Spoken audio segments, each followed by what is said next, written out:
Hi friends, welcome to தேனெல்லி சமையல். உடல் சோர்வு நீங்கி உடலை சுறுசுறுப்பாய் மாற்ற, என்றும் இளமையாக இருக்க, நோய் எதிர்ப்பு சக்தி அதிகரிக்க வாரம் 2 முறை சாப்பிட்டாலே போதும்.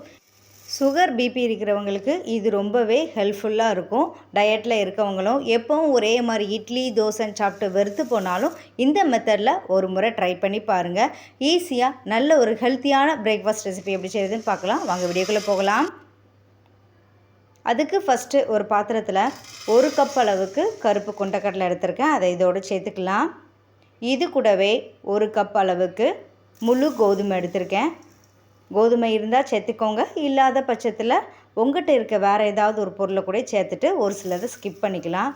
இது கூடவே 1 கப் அளவுக்கு கொள்ளு, இதை காணன்னு சொல்லுவாங்க, அது 1 கப் அளவுக்கு எடுத்திருக்கேன். கூடவே ஒரு கப் அளவுக்கு கருப்பு உளுந்து, அப்படி இல்லைனா வெள்ளை உளுந்து, எது உங்கள்கிட்ட இருக்கோ அதை எடுத்துக்கோங்க. நான் இன்றைக்கி வெள்ளை உளுந்து இதோடு சேர்த்துருக்கேன். இது கூடவே 1 கப் அளவுக்கு இட்லி அரிசி சேர்த்துருக்கேன். இட்லி அரிசி இல்லைனா சிகப்பு அரிசி, மாப்பிள்ளை சம்பா அரிசி, எது உங்கள்கிட்ட இருக்கோ உங்களுக்கு தகுந்த மாதிரி சேர்த்துக்கோங்க.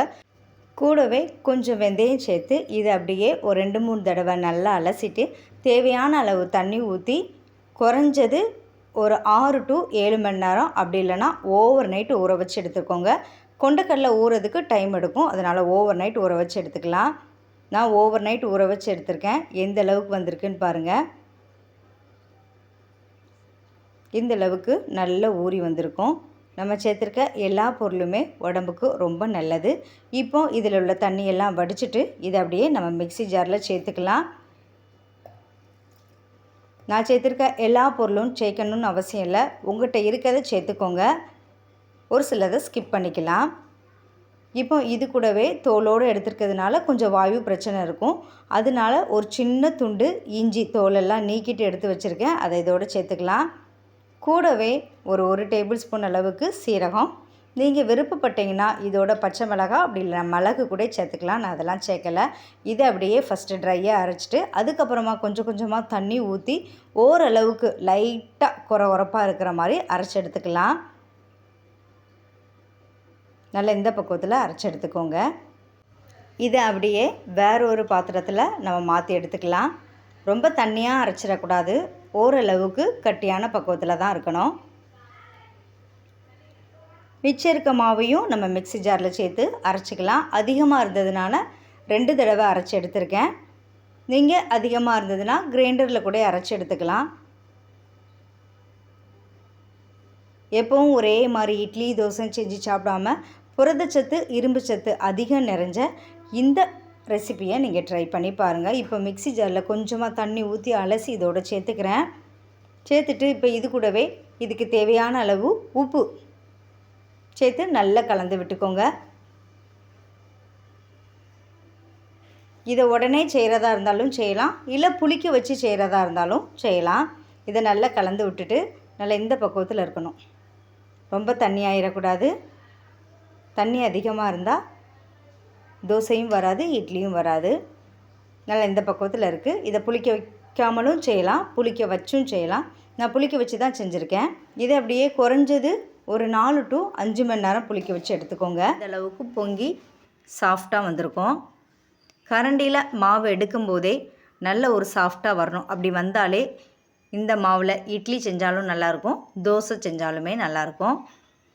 இல்லை கொஞ்சம் காய்கறிகளை சேர்த்து அடை மாதிரி கூட நம்ம தட்டி எடுத்துக்கலாம். லைட்டாக ரொம்ப கலந்து விடணும்னு அவசியம் இல்லை, லைட்டாக ஜென்டலாக மிக்ஸ் பண்ணி எடுத்துக்கோங்க. இது அப்படியே இருக்கட்டும். இப்போ இதுக்கு ஒரு நல்ல ஒரு சட்னி ரெசிபி.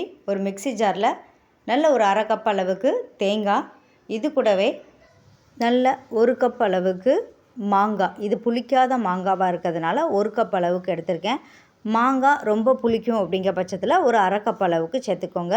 கூடவே கொஞ்சம் வெங்காயம், ஒரு 4-5 பல் போல் பூண்டு, காரத்துக்கு 3 பச்சை மிளகாய், 2 காஞ்ச மிளகாய் எடுத்திருக்கேன், உங்களுக்கு தகுந்த மாதிரி எடுத்துக்கோங்க.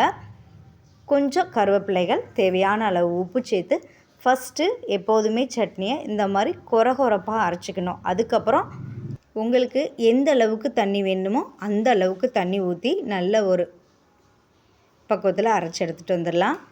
ரொம்ப ஃபைன் பேஸ்ட்டாக அரைக்கணுன்ட்டு இல்லை, லைட்டாக கொரகொரப்பாக இருக்க மாதிரி அரைச்சி சேர்த்துக்கோங்க. இந்த சட்னி தண்ணியாக இருந்தாலும் நல்லாயிருக்கும், கட்டியாக இருந்தாலும் நல்லாயிருக்கும். உங்களுக்கு எப்படி விருப்பமோ அப்படி சேர்த்துக்கோங்க. இப்போ மிக்ஸி ஜாரில் கொஞ்சமாக தண்ணி ஊற்றி அலசிட்டு இதோடு சேர்த்துக்கிறேன். நல்ல இந்த பக்குவத்தில் தான் இருக்குது. தண்ணி அதிகமாகவும் சேர்க்கலை, நல்ல இந்த பக்குவத்தில் இருக்குது. இதுக்கு ஒரு சின்னதாக தாளிப்பு கொடுக்கறதுக்கு ஒரு தாளிப்பு கரண்டியில் எண்ணெய், கடுகு, கொஞ்சம் வெங்காயம், காஞ்ச மிளகாய், கருவேப்பிலை, தாராளமாக பெருங்காயத்தூள் சேர்த்து தாளித்து கொட்டினீங்கன்னா அருமையான தேங்காய் மாங்காய் சட்னி ரெடி ஆயிரும். இது இட்லி, தோசை, பொங்கலோடு சாப்பிட்றதுக்கு அவ்வளோ ஒரு டேஸ்ட்டாக இருக்கும். மாங்காயில் உள்ள புளிப்பு இந்த டேஸ்ட்டை நல்லா இன்க்ரீஸ் பண்ணி கொடுக்கும். ட்ரை பண்ணி பாருங்கள். இப்போ ஸ்டவ் ஆன் பண்ணி தோசைக்கல் அடுப்பில் வச்சுட்டு கல் நல்லா சூடானதுக்கப்புறமா லைட்டாக தண்ணி தெளிச்சுட்டு ஒரு அரை கரண்டி மாவு எடுத்து நார்மலாக எப்படி தோசை சுடுவீங்களோ அதே மாதிரி சுட்டு எடுத்துக்கோங்க. எப்பவும் ஒரே மாதிரி அரிசி வச்சு இட்லி, தோசைன்னு செய்யாமல் நல்ல இரும்பு சத்து, புரோட்டீன் அதிகம் நிறைஞ்ச கொண்டக்கடலை, காணெல்லாம் வச்சு இந்த மாதிரி ட்ரை பண்ணி பாருங்கள். இப்போ இதுக்கு மேலே கொஞ்சம் எண்ணெய் அப்படி இல்லை நெய், உங்களுக்கு எது விருப்பமோ அது சேர்த்துட்டு நல்ல கலர் மாதிரி வந்ததுக்கப்புறமா நம்ம திருப்பி போட்டுக்கலாம். நார்மலாக தோசை சுடுற டைமை விட இது கொஞ்சம் டைம் எடுக்கும், அவ்வளோதான் வித்தியாசமாக இருக்கும். நல்ல ஹெல்த்தியாக இருக்கும். சுகர், பிபி இருந்துச்சுன்னா இந்த மெத்தடில் வாரத்தில் ஒரு 2 to 3 நாள் இந்த பக்குவத்தில் தோசையாக சுட்டோ இல்லை இட்லியாவோ இல்லை ஒரு சில காய்கறிகளை சேர்த்து அடையாக கூட செஞ்சு சாப்பிட்லாம். நல்லா வெந்ததுக்கப்புறமா திருப்பி போட்டிங்கன்னா எடுக்கிறதுக்கு ஈஸியாக வரும். எந்த அளவுக்கு சூப்பரான தோசை கிடச்சிருக்குன்னு பாருங்கள். நல்ல மொறு மொறுன்னு நல்ல ஒரு டேஸ்டியாக இருக்கும். ட்ரை பண்ணி பாருங்கள். நம்ம சேர்த்துருக்க பொருட்களில் இரும்பு சத்து அதிகமாக இருக்கிறதுனால ஹெச்பி லெவலை நல்லா இன்க்ரீஸ் பண்ணி கொடுக்கும். முதுகு வலி, மூட்டு வலி, கை கால் பிரச்சனை இருக்கவங்க வாரத்தில் ஒரு 2-3 நாள் எடுத்துக்கோங்க.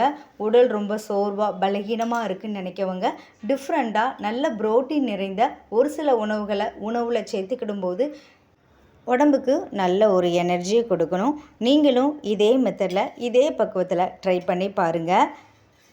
இதுக்கு பெஸ்ட்டாக முருங்கைக்கீரை சட்னி, வித்தியாசமாக சாப்பிடணும் அப்படின்னா கருவேப்பிலை சட்னி, பூண்டு சட்னி, இஞ்சி சட்னி, இது எல்லாமே நல்லாயிருக்கும். ஈஸியாக செய்யணுன்னா இந்த மாதிரி மாங்காய் சட்னியை ட்ரை பண்ணி பாருங்கள்.